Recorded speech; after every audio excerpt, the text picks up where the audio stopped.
Eh bien, bienvenue à tous. Merci de venir aujourd'hui pour la reprise des conférences pour l'année 2017. Donc aujourd'hui, on va traiter un sujet très particulier en ésotérisme qui s'appelle la gnose.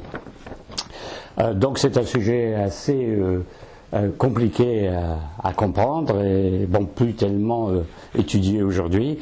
Et donc ça s'enseigne quand même dans le cadre de l'ésotérisme, mais bon, c'est plus très courant par rapport à des sujets très porteurs d'habitude. Donc en gros, pour le déroulement de la conférence, on va définir ce que c'est. On va parler des origines, des maîtres de cette gnose, et bien sûr les principales croyances.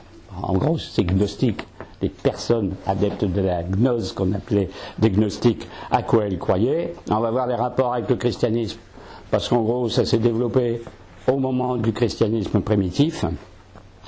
Et puis voir des choses très particulières, comment ça s'est transmis dans d'autres mouvements ésotériques pendant l'histoire. On verra même un peu aujourd'hui qu'est-ce qui peut rester de cette gnose dans le monde actuel. Entre autres, plein d'autres choses. Et vous verrez que le débat qu'il y a en ésotérisme à ce sujet, c'est toujours le même, la foi ou la connaissance. En gros, on accède au divin, au spirituel, au transcendant par la foi, parce qu'on croit. Puis là, on est en prière, puis on médite, puis on fait comme les chrétiens ou les religieux, les moines, etc. Et on s'élève par ce biais-là. Ou alors, c'est le salut, c'est la connaissance, avec un C majuscule. D'accord ? Alors, donc, la gnose, tout simplement, la gnose, elle vient d'un mot grec, gnosis, qui veut dire connaissance. Ah, vous allez dire, la connaissance, on sait ce que c'est.